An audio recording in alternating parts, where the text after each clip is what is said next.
Joni says, are you ever afraid when they get kicking and running? I do when watching. No, I never get afraid. I actually think it's fascinating.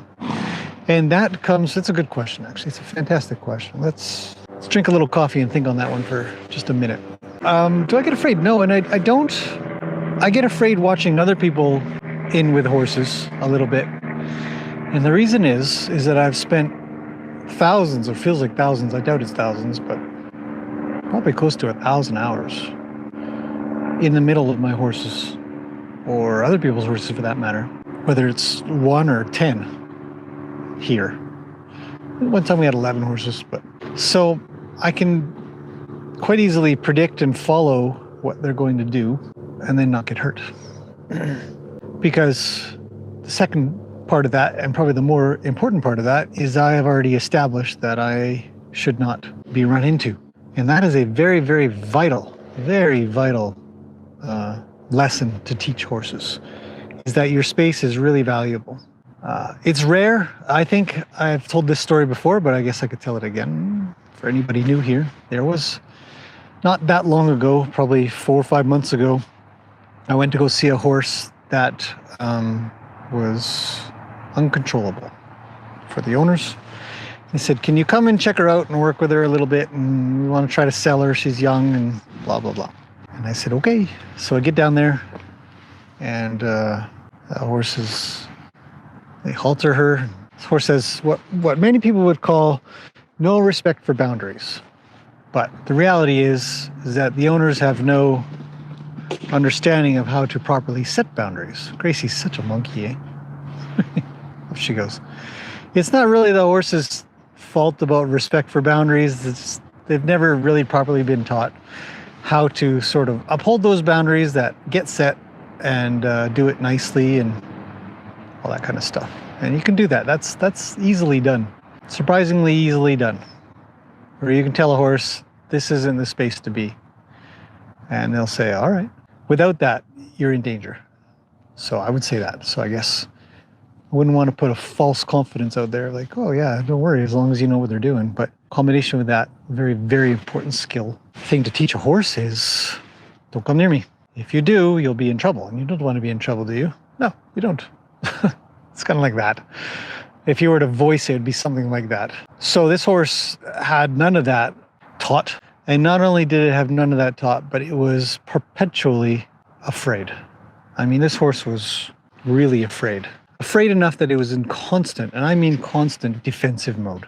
You couldn't twitch a finger without it freaking out. So we all know how horses get that way, or we should all know how horses get that way. To put it another way, they don't get that way by being cared for and listened to and treated in a way that would appear that somebody likes them. That's how horses get that way. Twitchy, afraid, defensive, constantly looking for a way to protect themselves. Those horses, biting, kicking, charging, always a defensive maneuver. Horses don't attack. If they do attack, it's because somebody caused them to sort of be that way. I said, okay, well, maybe we should just let this horse run around in their arena for a little bit. And immediately goes running off. Zoom, takes off. Comes back around and just, I'm standing there expecting it to make a solid turn. It doesn't.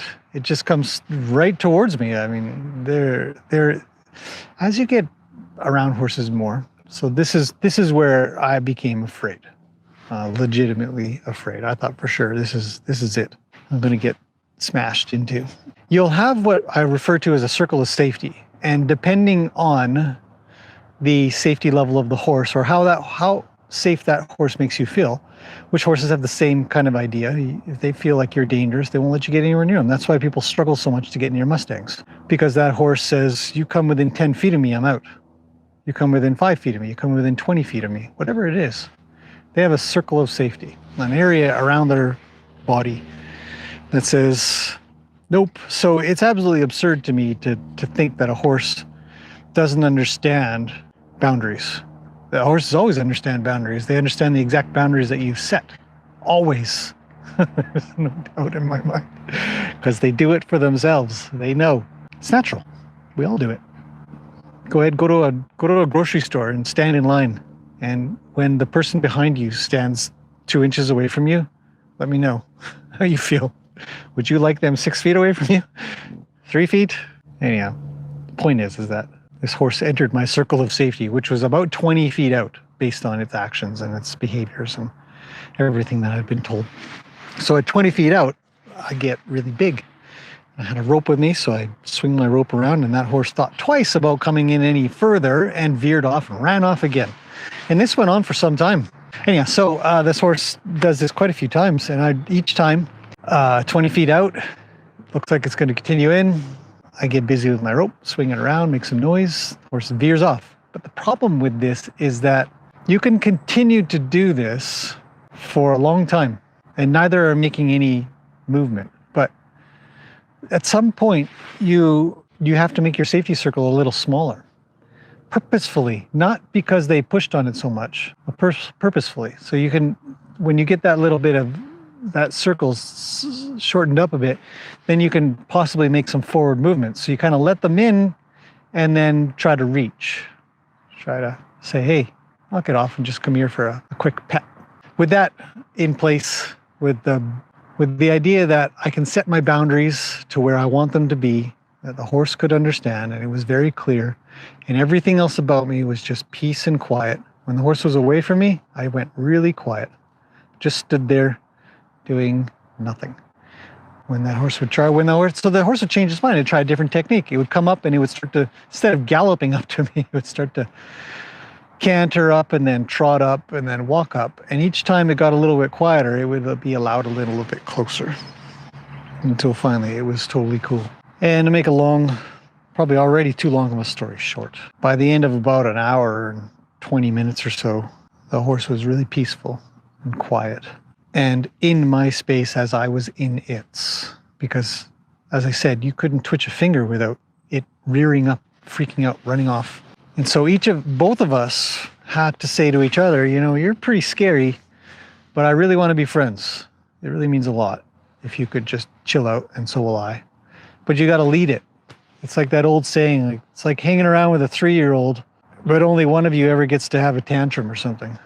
And it's never you, something like that. It's the truth. You can't be the one that freaks out. You always got to be the one that doesn't, no matter how scary it is. Do I get scared? No. That's a very long answer to the question. I don't get scared around them unless I have the understanding that the horses that I'm with don't consider my space valuable.